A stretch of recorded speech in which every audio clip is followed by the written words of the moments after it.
Joining me on this India Today special broadcast are domain experts. Ambassador Veena Sikri is former Indian ambassador to Bangladesh. Professor Brahma Chilani is a well-respected strategic thinker, author and commentator. And Sushant Sareen is senior fellow at the Observer Research Foundation. I quickly want to bring in Ambassador Veena Sikri into this conversation. Ma'am, this looks and sounds extremely alarming, the way there's a virtual crackdown on Durga Puja festivities in Bangladesh. Yes, I think that this is indeed very worrisome because ever since we have seen that Muhammad Yunus has been appointed the chief of the advisor government, the real power behind the throne is the Jamaat-e-Islami. The real power behind the throne in Bangladesh are the Islamists. And they are the ones who are exerting themselves at every stage. We know ever since August 5th, since former Prime Minister Sheikh Hasina left the country, the attacks on the minorities have started. The Hindus, the Buddhists in Khagrachari and Chittagong hill tracts, and even the Christians in different parts of Bangladesh. And they've been, it began with burnings and rapings and killings. And when after a lot of taking it up, our Prime Minister spoke to Muhammad Yunus, spoke to President Joe Biden about it, then it converted into economic attacks on the economic livelihoods. Teachers were asked to resign, professors in the university were asked to step down by mobs who came to their rooms and surrounded them, the representatives of the Islamic Chhatra Shibir, the students' wing, and indeed of the Jamaat-e-Islami. So this has been a very worrisome trend in Bangladesh. And now, in the beginning, on the Durga Puja that you spoke about, yes, in the beginning, the first thing was, no, you only when the time of the azan is there, then 5 minutes before that to stop the music, and after that you can continue. Now it has proceeded to saying that there will be no holiday on Durga Puja, there will be no immersion of the Durga Murti in the rivers, and also that why there should be a celebration at all. So I think this attack on the minority communities is very worrisome because it's an attack on the basic principles of the Constitution of Bangladesh. The Constitution of Bangladesh has as its four pillars: nationalism, secularism, democracy, and social justice. And there clearly is no social justice right now. In Professor fact, Chilani, one more point I'd Professor like to make. Chilani, what do you make of the situation on ground? And Professor Muhammad Yunus is a Nobel laureate. He's heading a government where it seems radical Islamists are calling the shots, sir. You're right, Gaurav. The fact is that the law and order situation in Bangladesh is so worrisome that even Western embassies have downsized their staff in Dhaka. Foreign investors are keeping away from Bangladesh. The mainstay of the Bangladesh economy, the garment industry, is in the doldrums. There have been attacks on factories, attacks on hotels, hospitals, and the vandalism, arson, and extrajudicial killings are still continuing. Minorities are being attacked. The attacks began on the Hindu minority.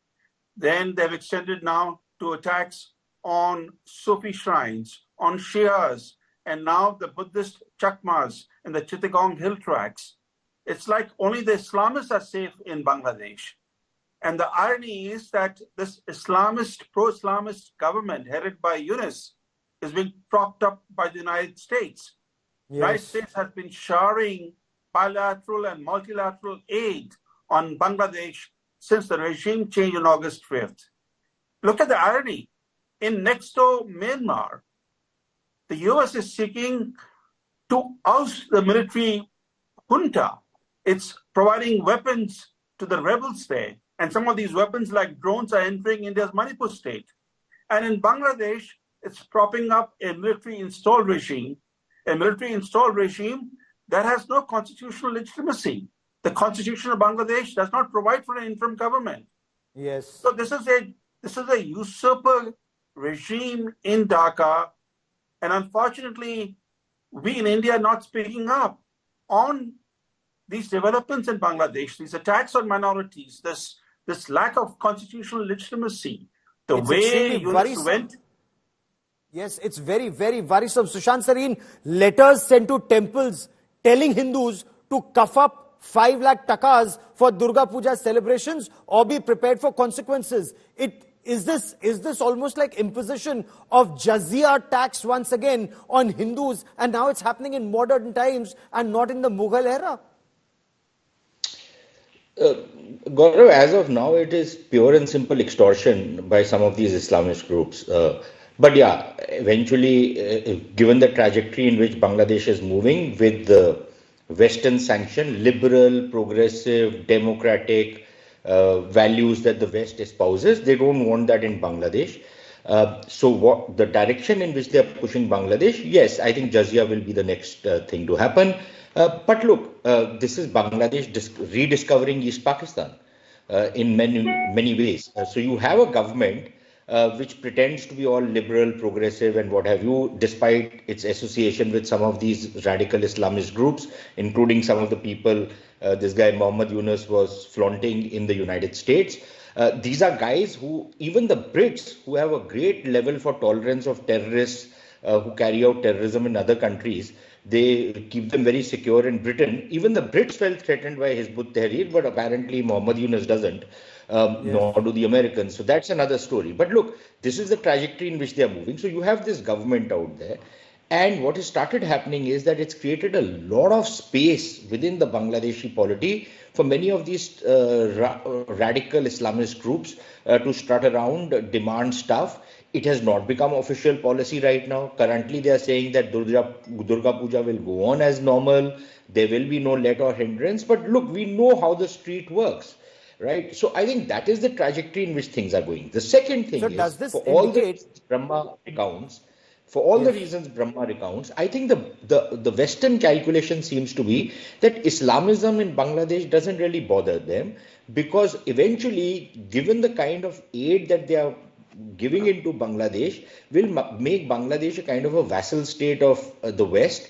And then maybe, whatever strategic aims they have, they can achieve them. They're living in cloud cuckoo land, but then this is the kind of policy miscalculations the West is infamous for. They've done it in Pakistan in the past. American lives have been lost. They're doing the same in Bangladesh now. But Ambassador Sikri, Bangladesh government, Professor Muhammad Yunus's government may claim that Durga Puja will happen and it's a secular ethos that they want to carry forward. But the diktat that's come, you cannot immerse Ma Durga's idol in rivers or ponds. You cannot have buntings and hoardings because it hurts Muslim sentiments. Does this not indicate that by hook or by crook, Professor Muhammad Yunus, the Nobel laureate, is just the titular head? It's the radical Islamists who are running Bangladesh. Well, at the moment, I can only describe the situation in Bangladesh as fairly anarchic.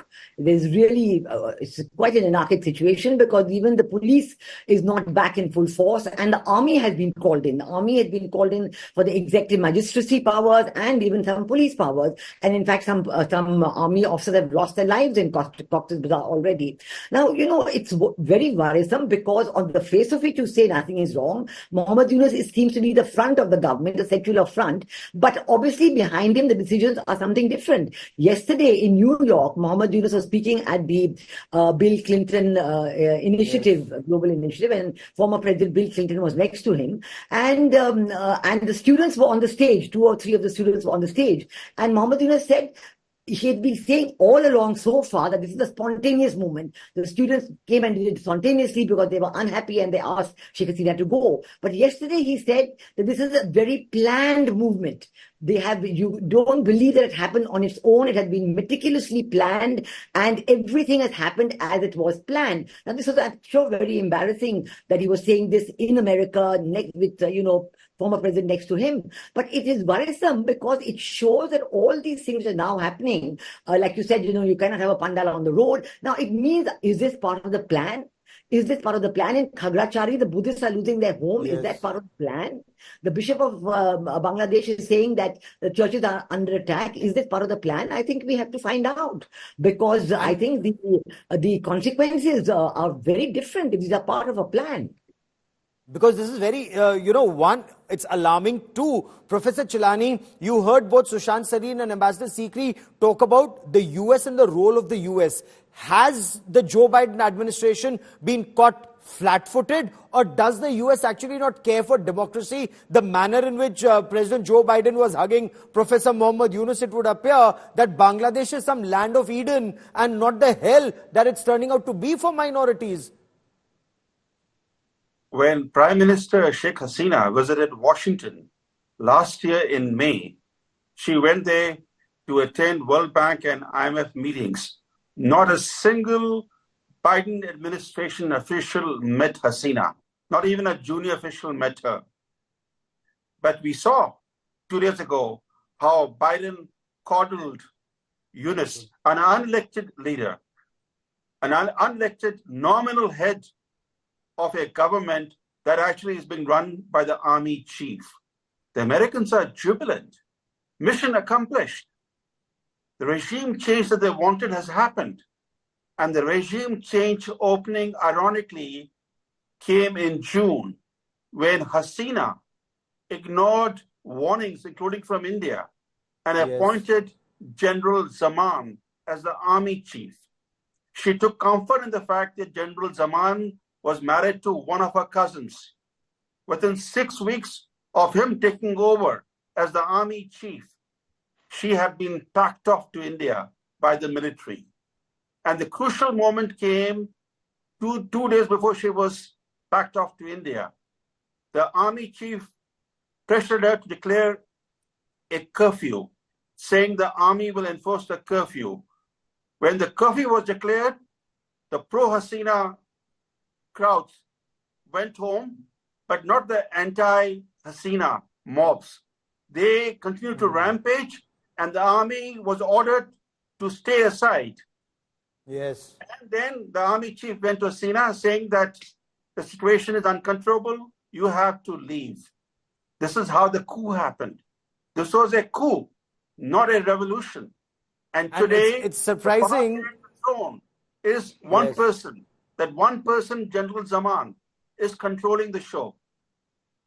And it's surprising that Sheikh Hasina learned nothing from her Pakistani counterparts. Every time a Pakistani Prime Minister appointed a favorite general, that general turned against those political leaders. But Sushant Sareen, very secular sounding names given to those organizations that are now terrorizing Hindus. The names are not like Hizb ut-Tahrir or Ansarul Bangla team. It's quite like the resistance front of Lashkar-e-Taiba here in India. And perhaps there is a template and the writing is on the wall even for India. Secular sounding names, students' revolution, the facade, but radical Islamists waiting in the wings, quite like in India during the CAA riots.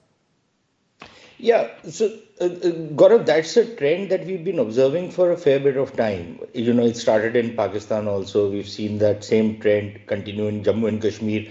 That's a common thread which ties some of these Islamist groups and the kind of tactics they follow. They will give very secular sounding names. That at least not an immediate kind of a block does not come in the moment you use a very highly Islamist radical sounding name. Now, this they've understood makes monkeys out of people in the West. There are very good experts on terrorism in the West, but generally the people who actually make policy in the West don't seem to know their front side from their back on issues of terrorism, radicalism and stuff like that. So they play the West by using these names. We've seen that in Jammu and Kashmir and other places. But the underlying ideology of these groups is, of course, highly radicalized. So one is this. I think the mistake which Hasina also made was not just forget the example of Pakistan, but forget the example of history. Very often cousins are the most jealous people in the family. Absolutely. If you're doing well and you have a cousin who's not doing as well, then there are aspirations which cousins have to catapult themselves into the primary position. And so that's yes, exactly that what they appear to have done. And the situation in Bangladesh, we'll be tracking that very, very closely as Durga Puja festivities draw close. Ambassador Sikri, Professor Chilani and Sushant Sareen, as always, many thanks for joining me here on India Today.